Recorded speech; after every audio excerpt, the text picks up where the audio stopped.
My name is Andrew Aircamp, and I'm the Communications Director at the Archdiocese of Edmonton. Welcome everyone to this media availability.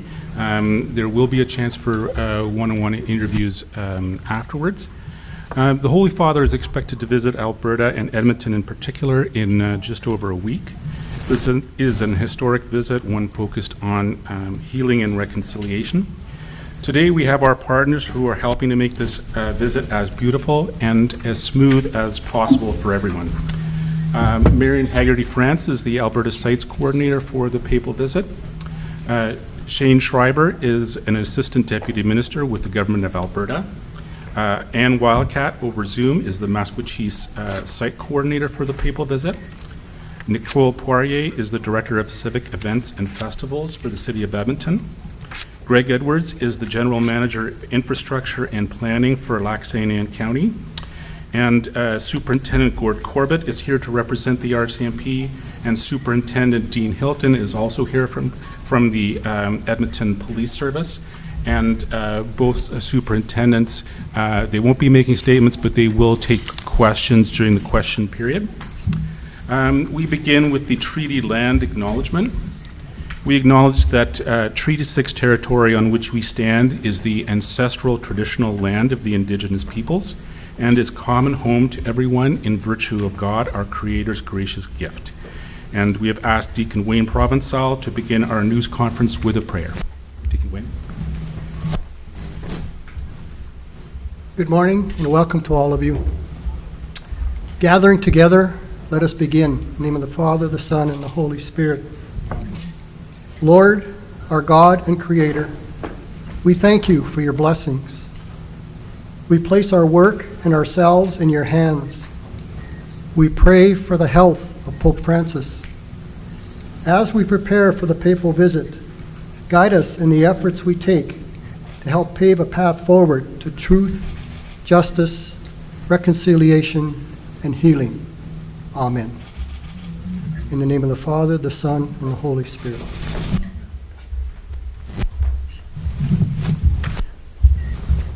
Okay, thank you very much. And first we'll hear from Marion Haggerty-France. Marion? So welcome everyone. Bienvenue. Tatawau. So today's overview, what to expect when the Holy Father comes to Canada. It's 10 days out now, and his Holy Father's plane actually arrives on July the 24th, and he'll be in Canada until July the 30th. So what we are really hoping for the Holy Father's visit is that it will be simple, meaningful, and beautiful for those who will be able to view the events and have that encounter with the Holy Father. We are really hoping, as Andrew just mentioned, that the events that have been prepared for the public to see will include the themes of truth, justice, healing, reconciliation, and hope. For each of these events, they are critically important to our future, and the Catholic Church is well aware of that. So we are grateful for the support that we have had from many to ensure that the planning to prepare for this important event will be as smooth as possible.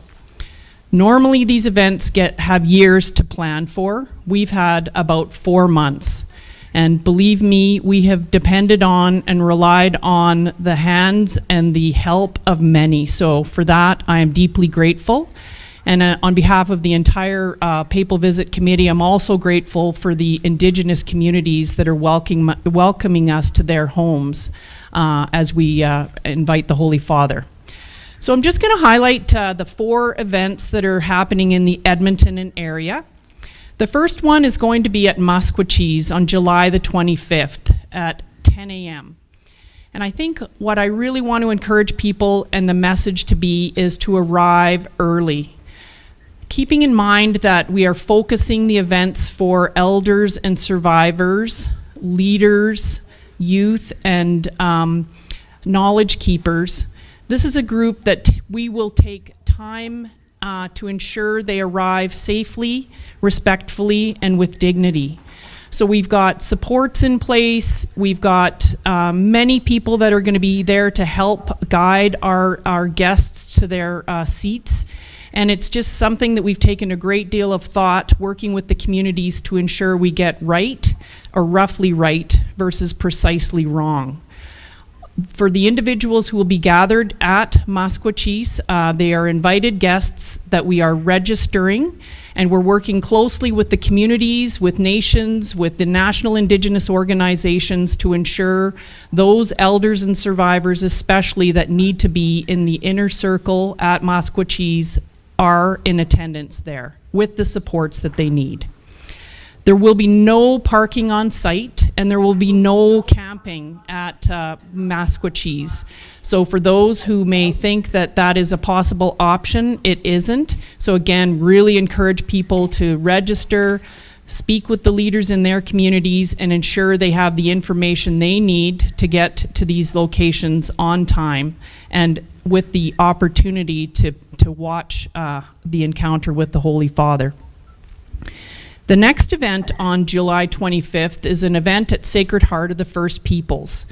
This is the National Indigenous Church of Canada. And 2 years ago, there was a devastating fire. The church is rebuilding, and I'm delighted to say that it will be finished in time for the Holy Father's visit. So the Holy Father will be meeting with parishioners at Sacred Heart of the First Peoples on the afternoon of July the 25th. And that event is by invitation only, and it is meant for the local parishioners of Sacred Heart of the First Peoples. The next event will be held on Tuesday, July the 26th, the Feast of St. Anne, and there will be a Mass at Commonwealth Stadium, 10 a.m., and again, we just need to emphasize people to arrive early so that they can settle in their seats and be ready for when the Holy Father arrives. And my colleagues are going to speak a bit more about some of the traffic disruptions to ensure that that happens. But again, all guests, that event is a ticketed event. And as we've seen, there are tickets that go quickly. We know that there have been some that have tried to be resold through a secondary market, but we are encouraging everybody not to pay for the event. In fact, at Commonwealth, this is a free event for those who wish to celebrate the Mass or be present at the public event at Commonwealth Stadium. The last event on the Tuesday, the 26th, will be the Holy Father's attendance at the Lac St. Anne pilgrimage. So the pilgrimage is an annual event where Indigenous peoples have been gathering for hundreds of years. It has not been a public event for the last 2 years due to COVID, but this year the Indigenous communities are grateful to be returning to the Lac St. Anne, the Lake of Healing, and the Holy Father will be arriving as a pilgrim to start the pilgrimage. So he will arrive at approximately 5 p.m. that afternoon, and again, he will be there at the pilgrimage to bless the lake and to allow the pilgrimage to get started as it normally has. What's different about the pilgrimage this year is that there will be no on-site parking and no camping, which is different for Lac St. Anne. But in order for us to safely get pilgrims to that site, the decision was made that there would be no camping until the following day when that would be made available. The Alexis Nation has graciously found a camping option. So for those annual pilgrimage attenders, the Alexis Nation will be hosting camping on their grounds. I think what's really going to be important is that anyone who attends the events at Masquachis, the Commonwealth, or Lac St. Anne, we will require the registration. And that's simply to manage capacity, so again, we can get people safely to the sites, and we will be asking those elders and survivors to be supported, but registered through that group. And there's more information on our Papal Visit website. I think the other thing that we've learned is that many of our communities are still desperate for information. And we are doing our best to get information out as fast as we possibly can, and through the various distribution channels that will work for our communities. So town halls we've hosted. We're trying to get information out to the leadership of nations, locally, provincially, and nationally. We're trying to get information out through places of support for our Indigenous communities, because we really do want to ensure that those that need to know about the event do, and those that are able to attend a public event can. And for those who wish to watch the event in the comfort of their own home or in their own communities, I know that many are also hosting a viewing event so that they can either watch at home or in their own communities, depending on how their communities have chosen to organize that event. For those events that are live broadcast, which are all of them, we're working very closely with multiple partners to ensure that they will be in many languages, so that the members of the community across these lands can hear the words in their language. I think one thing that's really important is emails. That has been a significant tool that we've used to answer questions.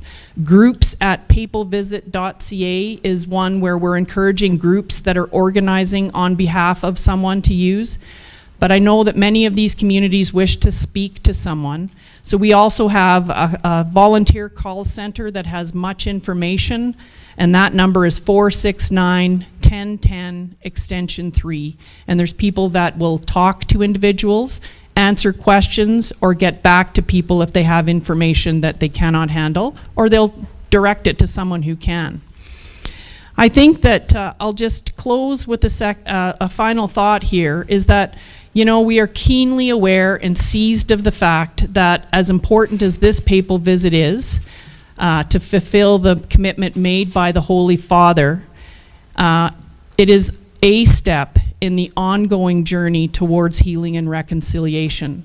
So as focused as we are on July 24th to 30th, we are as focused on what happens on July 31st and beyond, as are all our partners.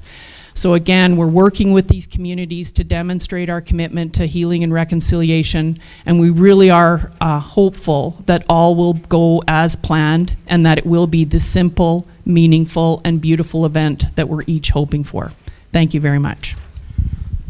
Thank you, Marion. 8 a.m. Schreiber. Thanks, and good morning, everyone. It's an honor to be here on Treaty 6 territory and the traditional homeland of First Nations and Métis people. Alberta's government is proud to support the historic papal visit and to make sure that everything is in place to ensure the safety of everyone who's participating in the ceremonies at Maskwacis, Lac St. Anne, and here in Edmonton. The Pope's visit gives Albertans a unique opportunity to support reconciliation through action and deeds. It takes reconciliation beyond rhetoric and into reality.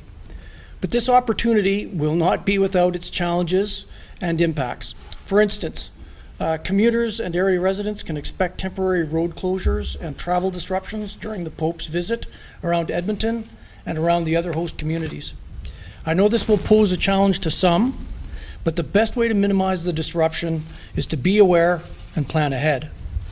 These temporary road closures will include the QE2 highway from the airport to Edmonton when the Pope arrives on the morning of July 24th.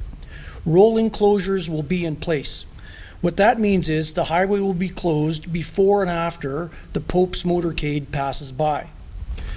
The Pope will travel to Maskwacis on the morning of July 25th.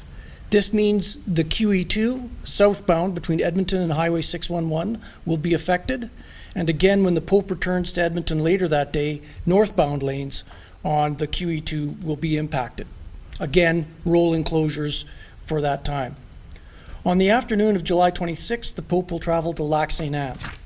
This will result in disruptions on Highway 16, Highway 43, and Highway 633, and the same highways will be affected when the Pope returns to Edmonton later on that day. Travelers should be aware of these temporary road restrictions and plan their routes accordingly in order to avoid delays. We realize these road restrictions will impact travel plans, and we thank everyone in advance for their patience and understanding. More specific information on the temporary road impacts will be communicated through travel advisories in advance of each day of the visit, and I encourage everyone to find up-to-date information at alberta.ca or at 511 Alberta or call 511. We estimate that up to 15,000 people will attend events at Maskwacis and up to 25,000 will participate in events at Lac St. Anne. And we want this to be the best and safest experience possible for all involved. To help guests get to these events and to minimize traffic, the Alberta government is coordinating park and ride services for those who are registered to attend. And additional information on how you register for those events, again, is on the Papal Visit website. The Pope's visit to our province is of great importance to Indigenous people and to all participants. And we want to make sure that this is a safe and successful event for everyone. Once again, we thank everyone for your patience and support during this historic event. Thank you. Ann Wildcat? Ann?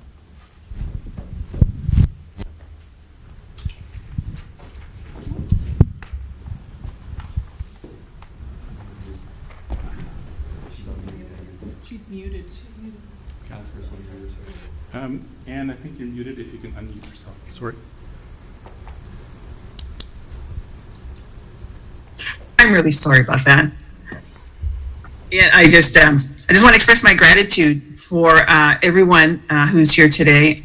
Also want to express my gratitude to the Alberta government and the federal government, the national team, the Alberta Site Committee, and of course the Maskwacis Site Committee team here who have been so wonderful.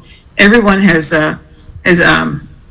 one of the statements that Marion said earlier on in this event was nothing's going to be perfect, and we shouldn't try and reach for perfection, but we should try and do our best, and that the biggest goal should be to manage expectations, and especially those of the survivors, as we run the gamut of opinion of this event. But for the most part, we are indeed grateful for the opportunity that the Holy Father has selected Maskwacis as a community to extend his apology on behalf of the Church to all our survivors.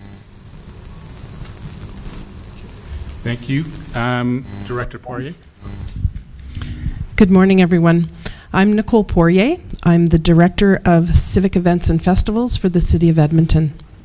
The City of Edmonton is wholeheartedly committed to advancing this shared journey towards reconciliation as we continue to work with our local First Nations, Métis, and Inuit communities on the path of truth, reconciliation, and healing.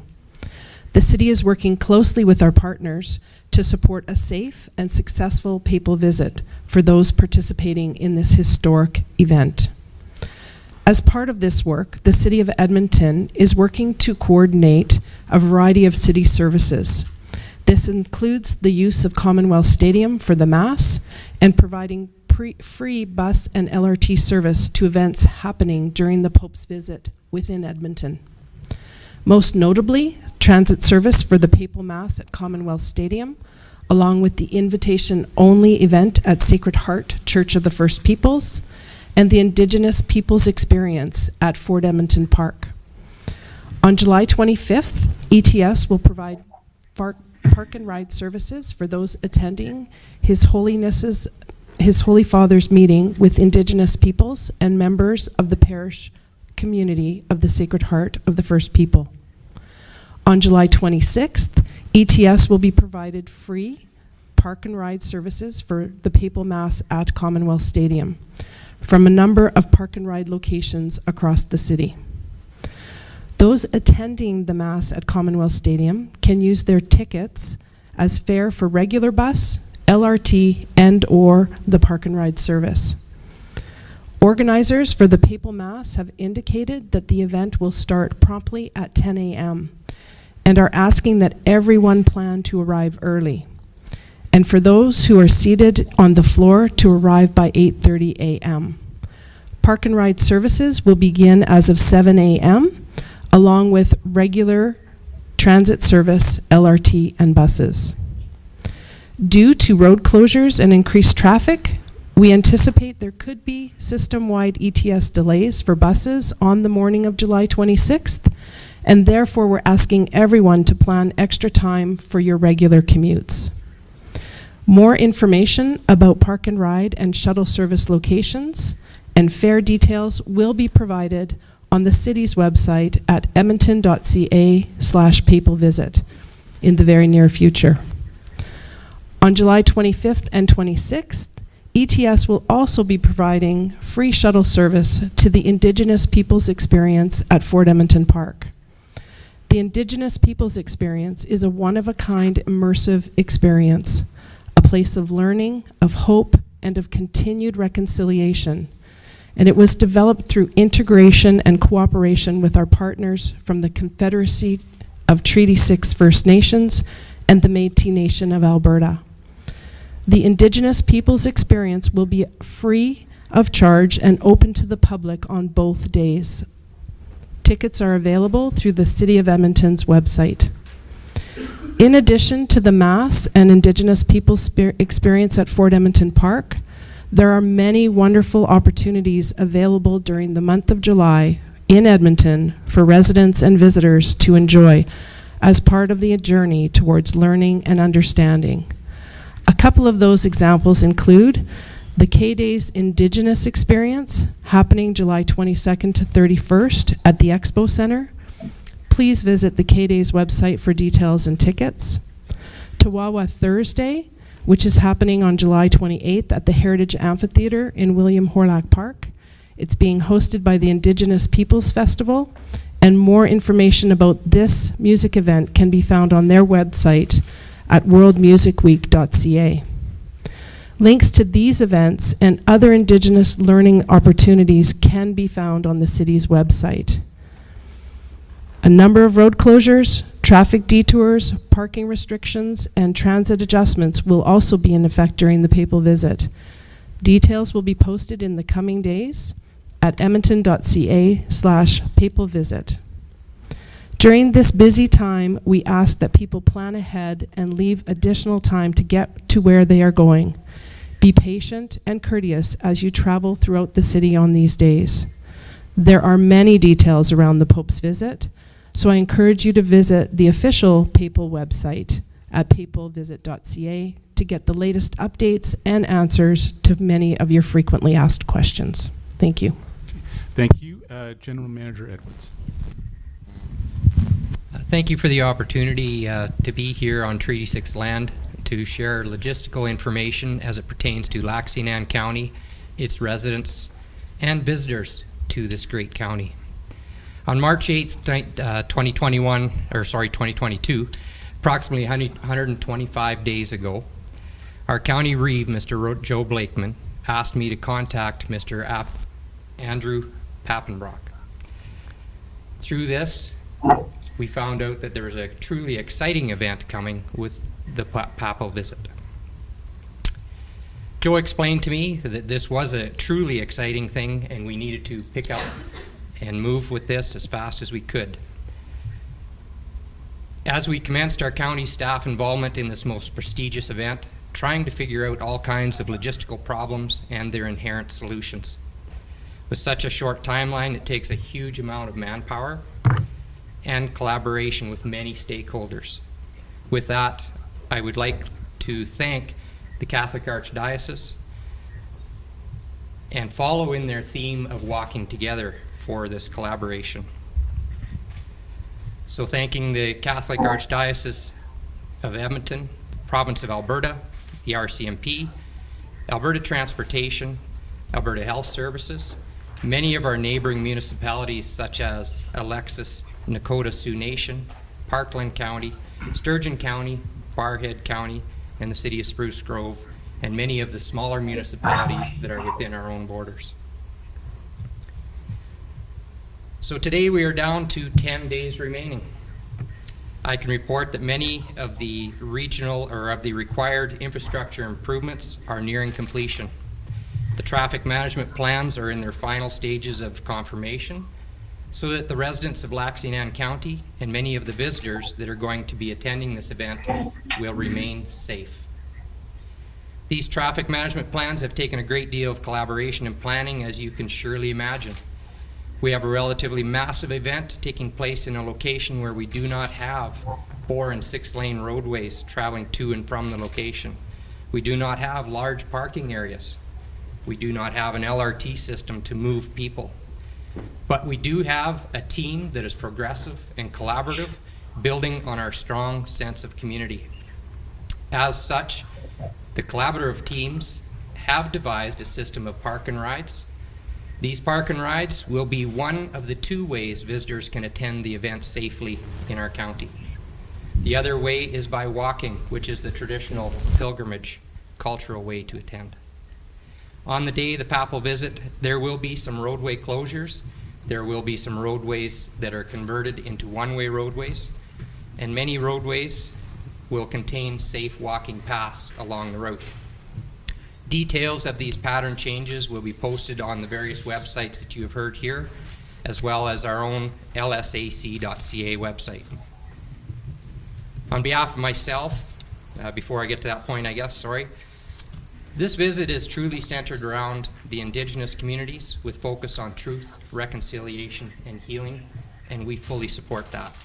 So on behalf of myself and Lac St. Anne County, we are truly honored to be a part of this important and visionary event. Thank you. Thank you. Superintendents Corbett and Hilton are available for questioning, we'll start that question period now. We'll take a combination of in-person questions as well as online. And we would just ask that you state your name, the organization that you're with, and who you want the question directed to. First question. Rob? Hi there, yeah, Rob McNally, CTV. We're just going to wait for the camera, sorry. Yep, sounds good. Oh. Morning, everybody. You hear me okay? I think this is probably Marion's area, but Nicole may want to weigh in as well. For the Commonwealth Stadium event, there's likely to be people there who aren't ticketed. What's the message to someone who doesn't have a ticket but wants to attend? And what's the support on the LRT perspective? Can you still take an LRT if you don't have a ticket? Is it still free, or do you have to pay? I'm guessing there's probably some overflow. There's some interest there that there'll be more than the tickets are provided for. Can you speak to that? Rob, I'm hoping with your help, those that wish to attend Commonwealth will know that they do need a ticket to attend. So we are working really hard to make sure that message has been communicated and delivered. On the day of, should something happen, we are going to be respectful and figure out how to find a solution. But our hope is that the message will get out that people will need a ticket to attend Commonwealth. Okay. Next question. Krishkan, Global News, Edmonton. So this question is for the city. There were a lot of delays getting people from park and ride sites to the Garth Brooks concert at Commonwealth. What did the city learn from that to make this experience better?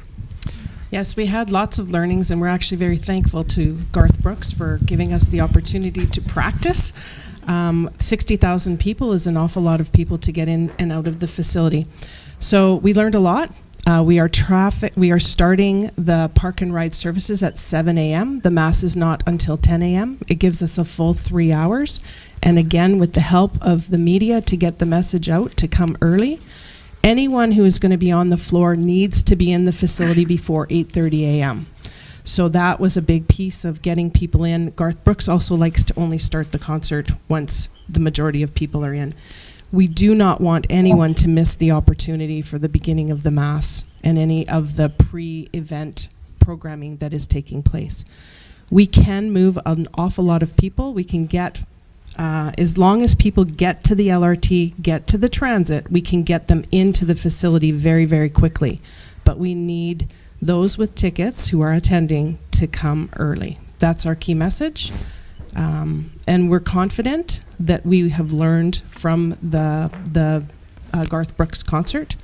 We also recognize that this is a different demographic, and therefore there are people with more mobility issues, people who may be more elderly, and that is why really, really important people come early. And we'll take a question online now.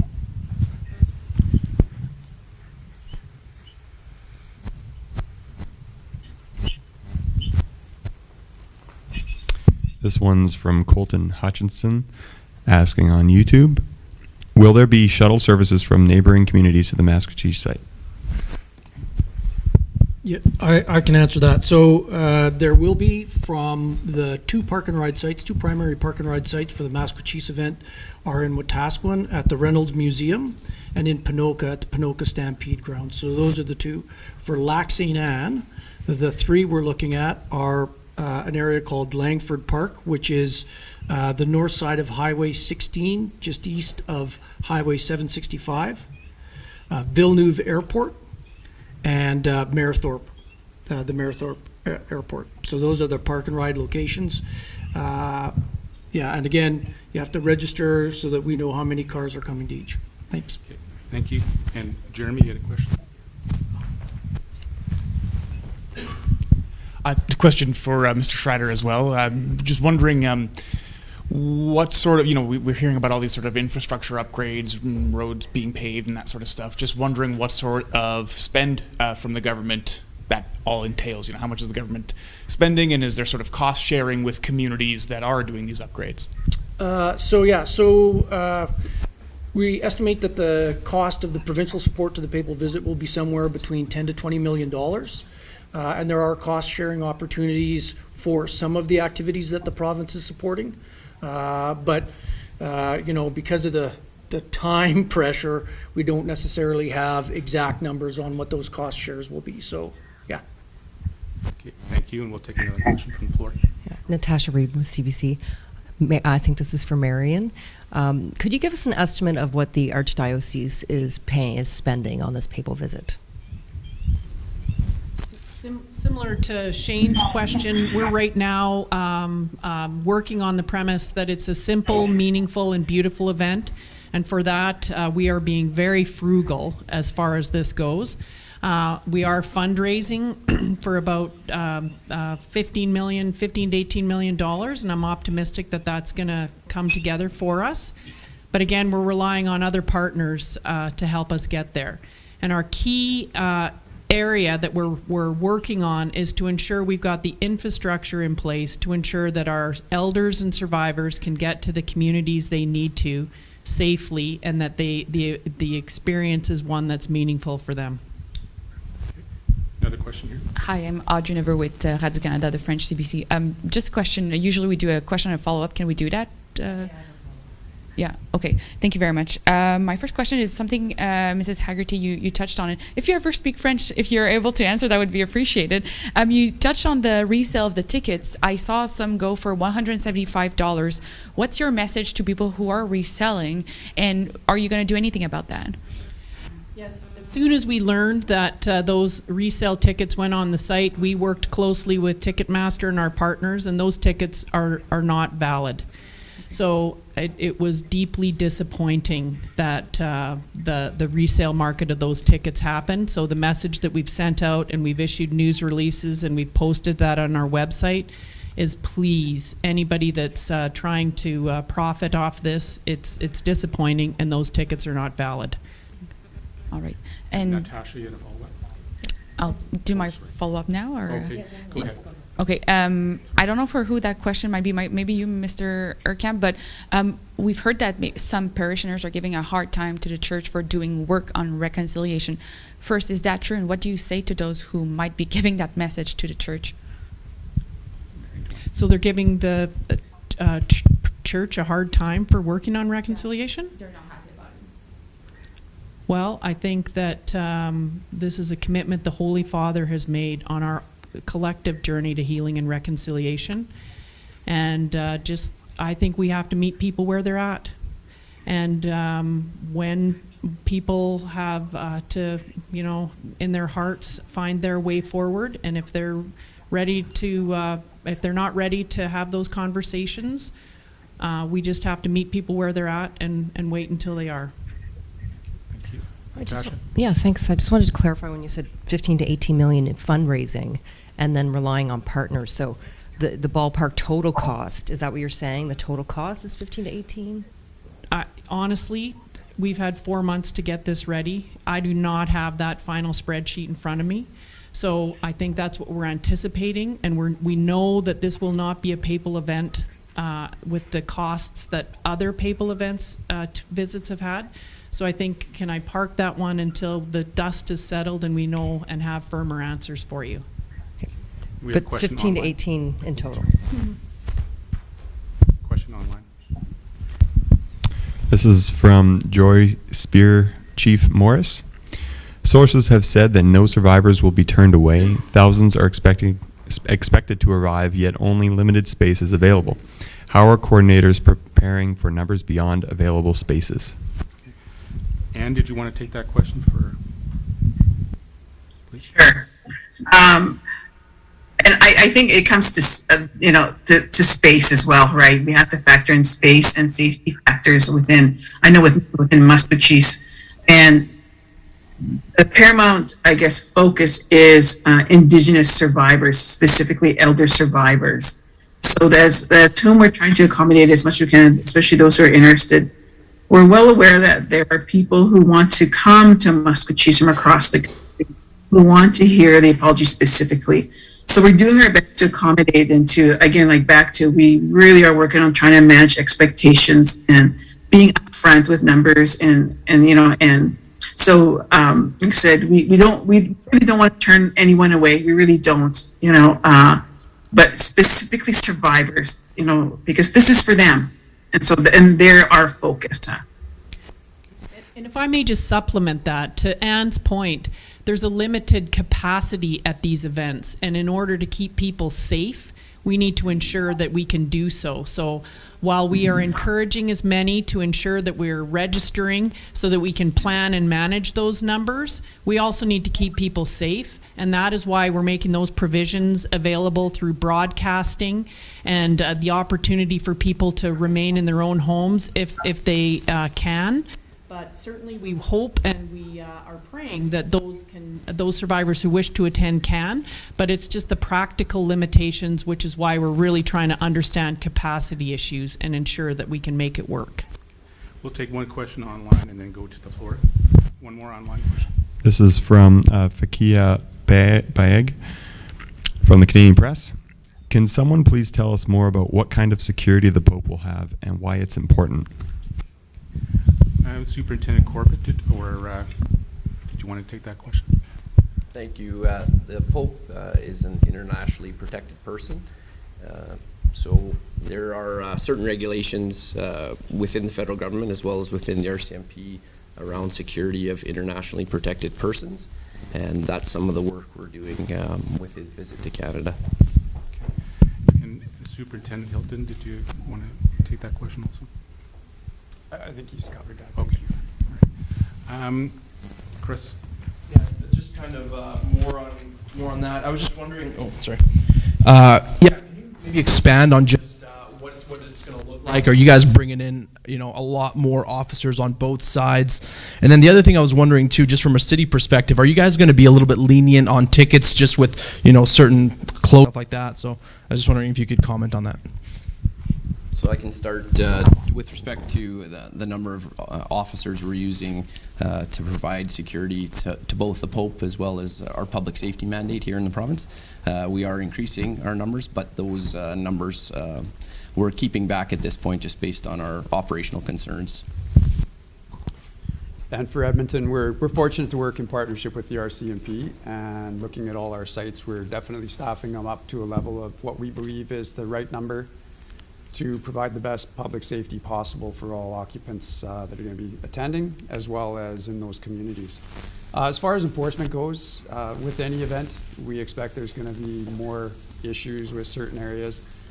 Members will be stretched to a point where we're able to provide the security we need at the event, as well as our operational policing, but there will be obviously discretion applied for certain situations and certain enforcement. Generally, we want people to cooperate and follow the rules as best they can. And that kind of goes back to that whole public safety piece. There will be fencing put up in certain areas. We need people to respect the fencing. If there's road barriers in place for vehicles, we need people to respect those things as well. That's a safety issue for everything, but it also is going to allow the event to go off without a hitch as long as we can make our timings with His Holiness. Thank you. Rob? Just further on that point, Are you anticipating crowds outside of the church and outside of Commonwealth, maybe along the path, the Pope's path? Are you expecting there to be crowds unticketed who are wanting to catch a glimpse, and what's the approach to that? As with any event, we anticipate there could be that. We're planning for a lot of different contingencies, and again, we will have some traffic contingencies in place to manage that. Again, it's really going to be a matter of our members out there working with the public that do show up and trying to get their cooperation to, again, be respectful of the roadways, keeping the roadways clear, being mindful of not creating disorder or any crowd issues where people become uncomfortable, because that's where we'll start to see the violence occur and that kind of stuff. So we really are asking for people's cooperation if they do come out to really try to spread out. And we're going to have the best traffic plans we can in place to manage. And sorry, one more. I think Marion and maybe Shane might want to jump in. Back to Masquachis. You mentioned registered invited guests. Do you have any sense on how many you have so far, or that number that you want to get to? And you also suggested showing up early. I assume the only way to do that is a park and ride. So how early is park and ride going from Masquachis? And is it only those 2 locations to get to Masquachis? Is it just those 2 park and rides, or are there more that we're not aware of? Okay, do you want to answer the first part first? Sure, I'll answer the first part. So right now, I don't have a final number on Masquachis, but I am anticipating that we will have the full 6,000 registered in the Arbor, Masqua Park, and then the 9,000 I actually do anticipate we'll have all of those places taken. That's 6 and 9 in total? Yeah. And ADM Schreiber, Yep. and then So we Ann intend to have the park and rides open at 7 a.m. so people can start parking. There is a third park and ride that's essentially part of the system, and that'll be at the Heritage Valley. So that's the South Park and Ride in the city of Edmonton. But frankly, it'll take less time if you to get there if you go to register for one of the ones closer, either in Ponoka or Wetaskiwin. So those are the 3. We have a couple of other sites that I'm not going to talk about because they're smaller, but they're essentially contingency plans in case we get over-registered at any of the other sites. Yeah. Regular shuttles or 15 minutes, or how many buses? Yeah, like it's regular shuttles, and again, we need people to register so we can figure out how many buses, so we can get people there in a timely fashion. And on that point too, we are asking people to advise if they are bringing their own buses. So again, many people coming to the pilgrimage are coming from the north, from northern Manitoba, and they will bring their own buses, but we're asking for those individuals to register their bus as well, just so that they can become part of our schedule and modeling. So that's a really important thing. Ann, did you want to add anything on Masquachis specifically?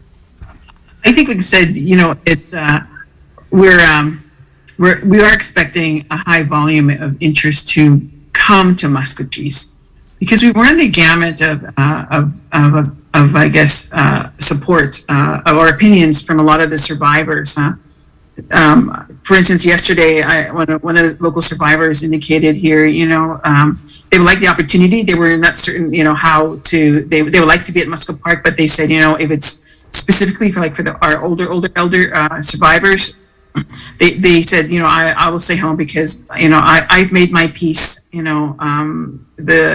made my peace, and I'm happy in my life. I've moved on. An apology won't make a difference. It's welcomed. And then you have other individuals who are, who are struggling, and for us, it's trying to get as many of those individuals whom we hope, apology will help in their road to recovery and healing, so it's trying to get as many as we can offer. Again, I appreciate what Marion indicated is we still have to be practical, and we need to ensure the safety of our people, specifically our older elder survivors. Thank you. We'll take another question online. This one's from Kelly Banks. You mentioned Alexis is opening up camping opportunities. Is that for the Pope's visit or for the following day? And who is that open to? How is that being coordinated? It is, I like to say that there's people who have attended that Lac St. Anne pilgrimage for years, and the Alexis community has a list of those people and who have previously attended, and the priority is given to those who have previously attended. So that information is available locally, and they're trying to accommodate those that have normally camped on the site, that this year they won't be able to camp until the next day. General Manager Edwards, do you have anything to add on that point? No, I think she's captivated very well there, that it is a lot of the traditional pilgrimage attendees that will be going to that site. So registration, again, I can't echo that enough, will help us understand the true volume of people that will be attending. Rob? Is there a deadline to register? You need to know by a certain date? I think the Alexis Nation hopes that they will know by July the 15th. That's the deadline I think they themselves have put on it.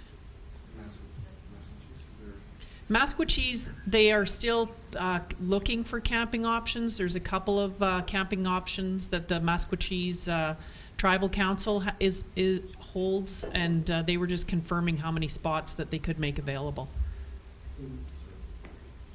In general, deadlines for registration? Well, like everything, we make good decisions when we have good data. So we are encouraging people to register as soon as they possibly can. And again, that's well, the entire table here, we all make better decisions when we have more information. And again, as we've been planning this whole event, I think the analogy that I've heard His Grace say is we've been building the airplane as it's been taking off. So we're really trying to get that message out and encourage people to register, and we'll make better decisions based on that information. And anything to add on that point? You know, I just want to add, I think there's still, you know, since the Truth and Reconciliation Commission recommendation was to, you know, there was a request back then for numerous survivors to have the Holy Father come to Canada and extend an official apology in person. And, you know, as much as we, you know, are so grateful for this opportunity, this is really an emotional event as well. It's a solemn and emotional event, you know. And so we're trying to be very careful with our survivors, not to ensure that we have ample mental supports available at the event. And from what we're hearing, you know, in a lot of community, especially in our community here, is the fact that some people are still debating whether they're ready, you know, to face, you know, this opportunity, because many people are struggling to come to terms still with the issues. Yesterday was a deadline for the Indian Day School claim applications for all survivors. There's been an extension indicated, but there were numerous stories that we've heard in the last couple of weeks where it's taken them a long time to feel comfortable to have someone assist them or to do the narratives themselves that, you know, trauma experiences that they had buried for a while. So the fact that, you know, the Indian Day School application deadline, you know, it has happened just before the Holy Father's visit, you know, it is quite a convergence, you know, of emotion. So those are things that, you know, we feel that, you know, there's so much going on, but there's still emotions, feelings, traumas that we need to be careful of and be mindful of. So, you know, there's like incredible amount of logistics have gone into this event in a short time frame, but, you know, and so many people have stepped up, and that is, you know, awesome. But again, you know, we keep, you know, when we're meeting, we have to keep reminding ourselves there are emotions involved here. And so therefore, like I said, it's not just, you know, a visit and the Holy Father's going to come, say a few words, and you know, he departs. there's a lot of, a lot of prayer, a lot of hope going into this, that this will assist many survivors to move forward who've been struggling at this point in time. Natasha, Jeremy, and then online. Okay, thanks. Andrew, if I may, thank you, Anne, for sharing that, and I think that's something that the committees, the communities, and everyone involved have been working really hard to ensure there will be supports in place. Indigenous Services Canada, the province and the city are investing in ensuring that the resources are in place in the communities. Thank you. Hi, and Nicole, we were wondering if the City of Edmonton is planning any watch parties for the Mass at Commonwealth, Laxine, and Muscatchees for the people in Edmonton. So there are no additional watch parties planned. We understand that through the various parishes and communities, they may be choosing to watch the live broadcast, but the City of Edmonton itself is encouraging people to register, attend one of the events if they are able and willing, and aside from that, we're not looking at any additional large-scale watch parties. Churchill Square will be very busy at that time. Taste of Edmonton will be on. If I may, as we've noted, there's a number of resources that are put into ensuring all events are safe. We are referring to them as viewing events because of the discussion that Anne just mentioned. So we're actually very careful about what we're actually just even identifying those events for. But I know many of our local parishes are hosting viewing events just so people can gather in a smaller way.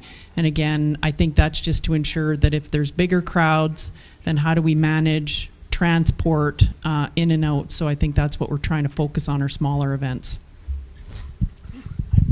It's Jeremy with CTV here. I think this question is probably both for Anne and Marion. Just with the logistics out in Musquecheese, I understand it's going to be quite a quick visit, like an hour or so. And there's like 5 locations that Pope Francis will be visiting. You mentioned the thousands of people that are going to be there. Just wondering, like, logistically, how is that going to go? And what are the plans for keeping people safe when everyone's moving around to all these places and actually getting it done in that time frame?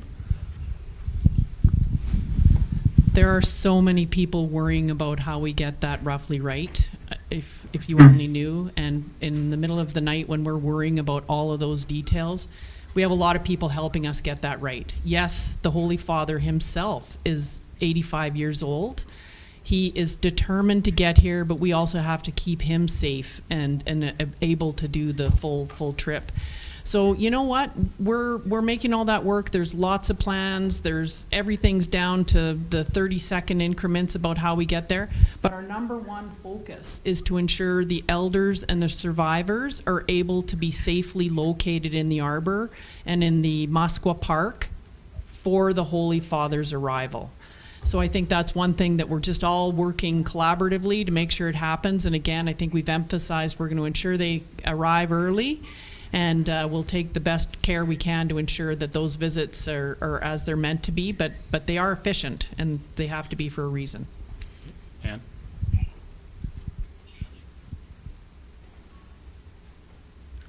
And go ahead. Oh, yes. Yeah, sorry about that.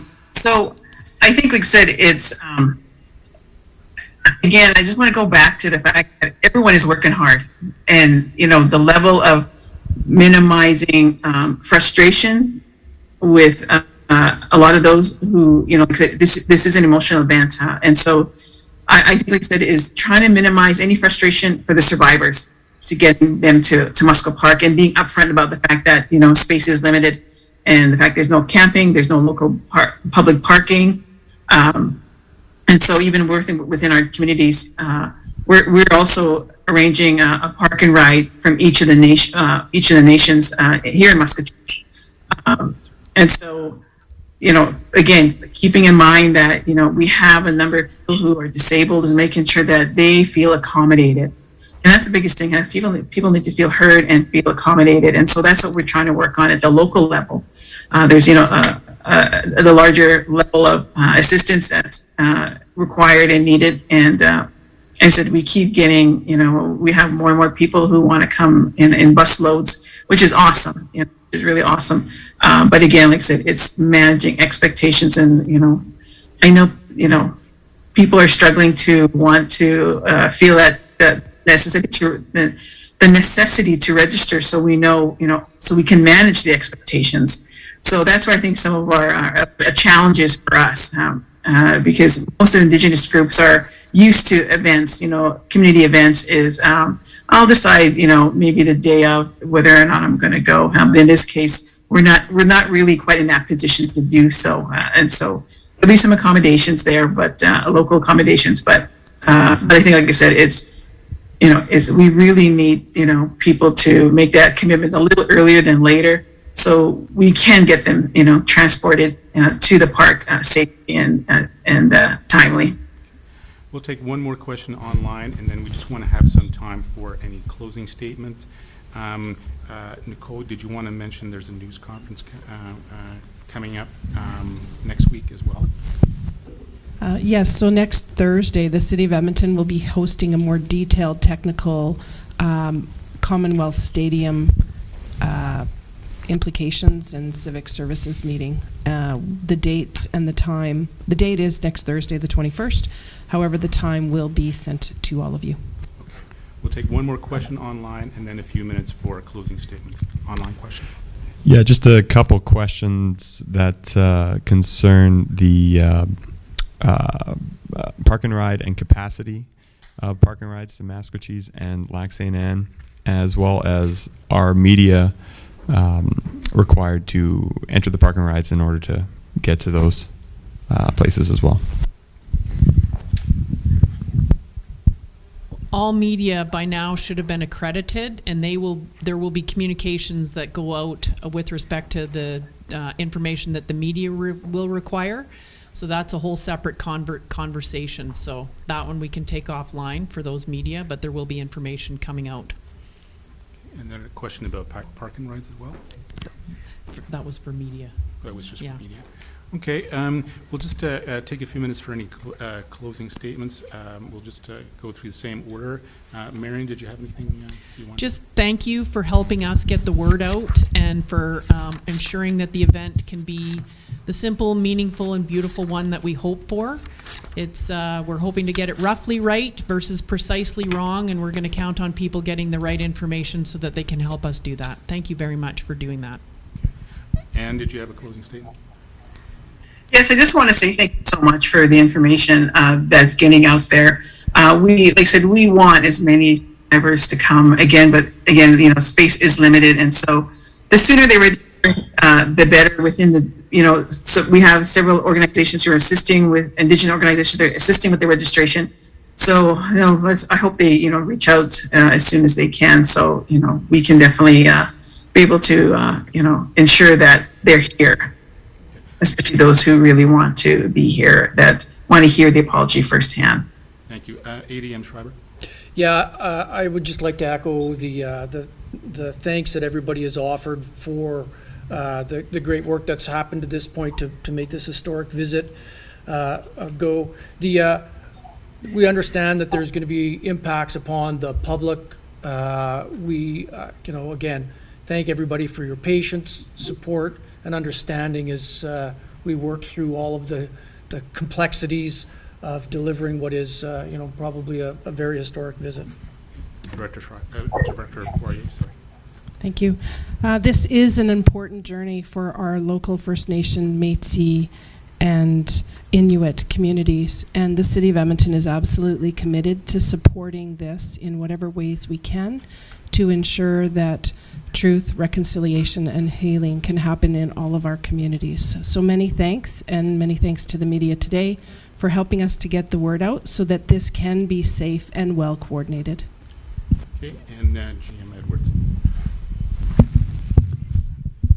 Thank you again as well to be able to get this word out to yourselves as well. And I just want to reiterate again that attending the Lac St. Anne County site, there are only two ways to attend. One, get yourself to a park and ride and safely on a bus where we can safely transport you and you can arrive safe. I know I say that word lots, but that's what the important part is. Walking is the other means that you can get there. But if you think that you can drive to the site and park, please drive to a park and ride, because that will be the only successful way to get there. And if we do that, we will be safe. So thank you. Okay, thank you everybody for your participation. There will be an opportunity for one-on-ones afterwards, so thank you.